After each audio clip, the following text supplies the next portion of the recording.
play them.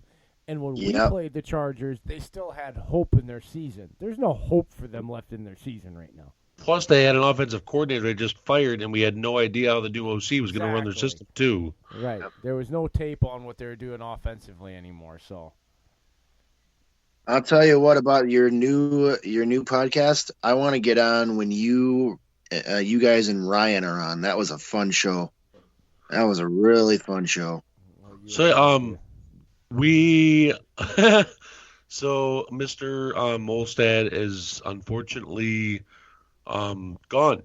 We split ties with him because we found out something behind the scenes.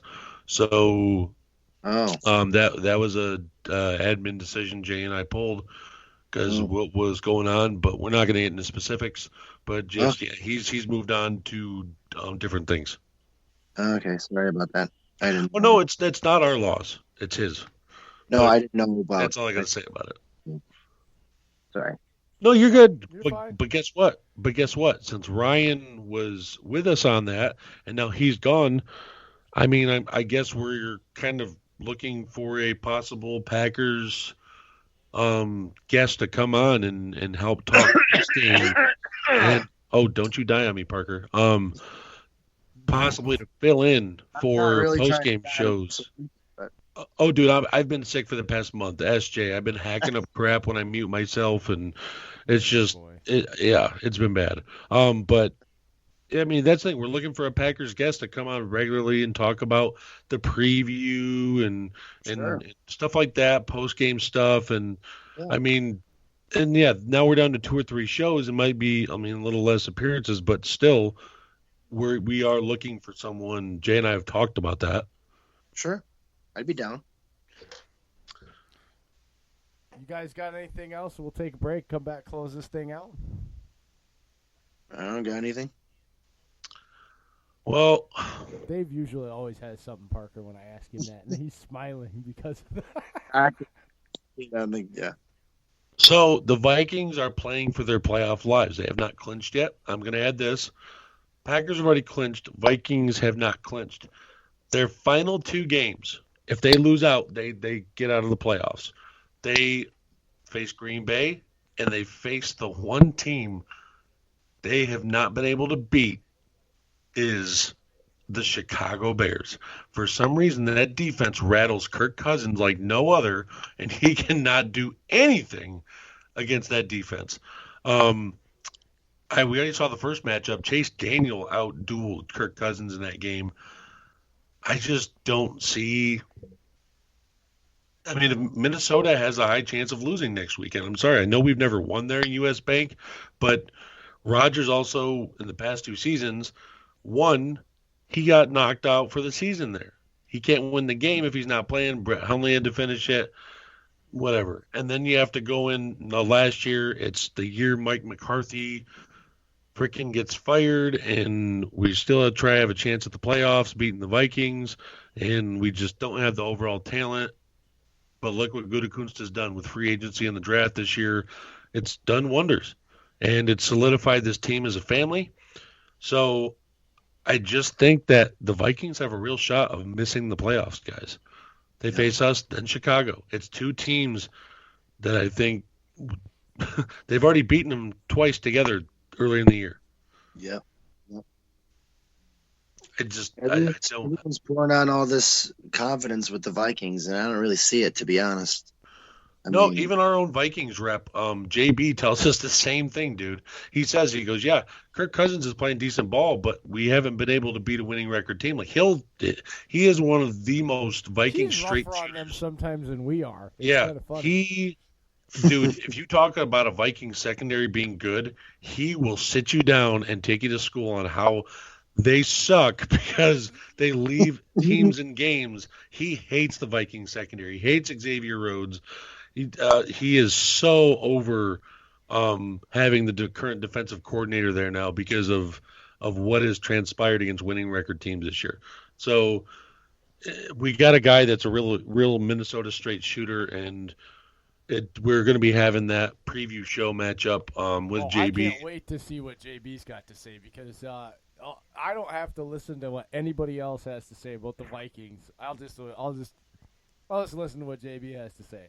Because look, he will homer as hard as homers can homer, man, and he ain't shy about it. But it's hard to get him to do it right now because he is so realistic about what they have problems and issues with. It'll be hilarious to see what he comes up with. Also, another little nugget, too. If the Rams lose at San Francisco next week, the Rams are eliminated from the playoffs, and the Vikings clinch a playoff spot. So, Rams are playing. The 49ers clinched their playoff spot today with the Rams losing to the Cowboys. But we all know how the Rams are when they play other NFC West teams. They just slaughtered Seattle last weekend. Yeah. So I don't see the Rams getting mowed over by San Fran.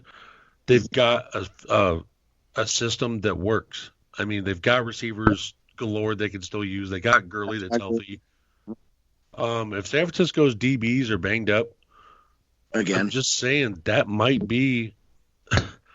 I would love to see the Rams in the playoffs over the Vikings. Not because, they're a dangerous team. No, I don't care if the Vikings make the playoffs. I just want to see them out because of how much crap I've seen on Twitter on how they're better, on how much NFL Network rides them, how much ESPN rides them. Yes, all Colin Cowherd, everyone saying.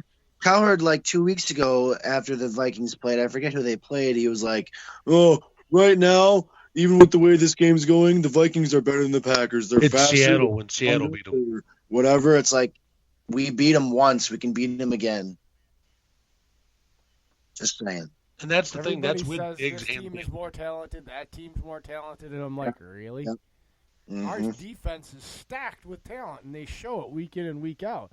The offense really is only missing a second and third receiver that's solid and consistent, and a tight end. The tight ends are pretty good. They just, if Jimmy Graham wasn't there, I think the tight ends would develop a better rapport, and be more productive. I think Robert Tonyan needs to get more playing time at tight end. Tonyan, Jace. I mean, it's not that I don't have anything against Graham, but obviously he's lost a step because. If you go look, he's definitely not the same tight end he was with New Orleans. That's for damn sure. If you go look at the couple passes, people say Rodgers missed on Graham. No, he's used to having people underneath those passes at the goalpost, and that's where they were. And this past game today, if you go look, there was a couple passes that he looked like he sailed over Jimmy's head, but Jimmy's just not fast enough out of his breaks on his routes. He's just not that quick anymore. He's not his young, slender tight end anymore. He's a bulky, old tight end now. He's lost probably 2/10 on his 40. And, I mean, Mercedes Lewis is faster than him. He's got sneaky speed, good hands. Tonyan can play. He's finally healthy. I mean, how long injury report? Mm-hmm. And then Jay Sternberger. He's Weapon X, Jay and I have been calling him because of how much – we wanted him to play in the regular season, but people don't know once he gets on the field to defend him because we've seen multitude of times he gets open these past 2 weeks, but Rodgers missed one touchdown last week because he threw behind him. And then on top of it, Sternberger was open another 2 times today on a couple 20-yard reception targets, and Rodgers didn't even look his way because I know, 1, he had pressure in his face, but 2, I don't think he saw him. Yeah.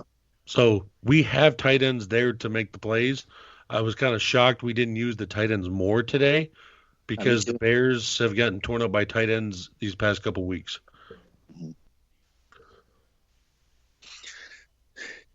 It'll be very interesting to see how these last few weeks shake out and then how the postseason ends up going. I think Green Bay's got a shot, especially if they can get at least one home playoff game.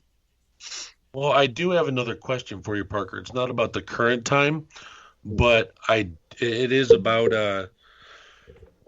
off-season question. Sure. Well, actually, there's 2 of them. So, Obviously, Kenny Clark has been 5th-year optioned, and he's going to come up as a free agent the year after. Bulaga is coming up as a free agent this year, but I don't see Bulaga's ceiling as like a contract to offer him raising compared to Kenny Clark going into next year trying to get him to extend after 2020. I just feel Clark and I'm not saying Bulaga's not important. I just feel Clark is this young player. He's only, what, Jay? 23 years old? 24. He's 24 years old. My age. And yeah, he's 24 years old. Wow. And he's going into the prime of his career. He's not there yet. I still think he has another year before he really hops into his prime. And excuse me, folks, but I really think that we should try to re-sign Clark first, because I feel like if we wait another year, the price is just going to keep going up. These defensive tackles are getting paid ridiculous. I completely agree.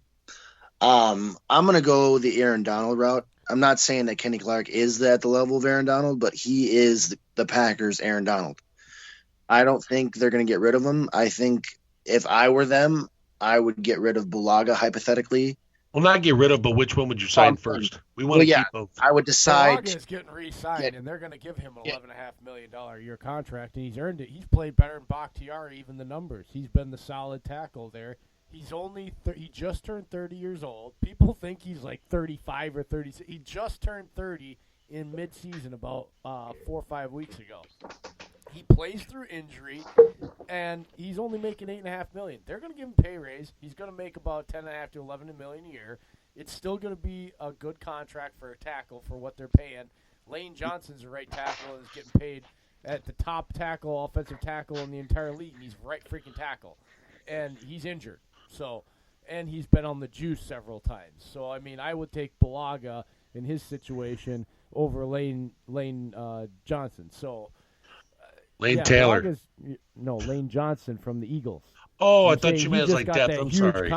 He just got that huge contract. Yeah, he did. He plays right tackle, and he's been on the juice and suspended, and he got paid more. He's the highest paid tackle in the entire league, left or right. So, on top of that, Clark, I made a proposal on Clark of what I thought they were going to end up getting him, and I think he would sign on the dotted line. It was like, what did I say? It was like 75 or like 70. It was between 70 and 80 million with about 45 or 50 million guaranteed, and it worked all right around $18 million a year. It'd be 15.5 to 18 million, which is cheaper than Donald by like 3 or 4 million. And it would be a 5-year, over 5 years. So, I mean, because he's 24, you're going to give him a 5-year deal. He might even get a 6-year deal just to stretch that out, because that would put him at 30. But I think I would give him a 5-year deal, because that makes him a free agent again at 29. They like to have guys come up in 29, usually around 29 or 30. So, and I think he would sign that. I don't think he's going to try to hold out and get Aaron Donald money, because he's not there yet, and I don't think anybody's going to pay him that. But I think at 18 a year over 5 years, I think he'd definitely sign that, and it'd be well worth it. It's still under market value for his production and what he is on this team. Yeah. Now, I will say this. So, how would you feel? Because I've done the numbers on this kind of like as a rough sketch, and I've gone over it with Jay on live air and just private phone calls. The Packers have multitude of moves they can make in the offseason. Right now they're sitting at $27 million with the projected cap space raise.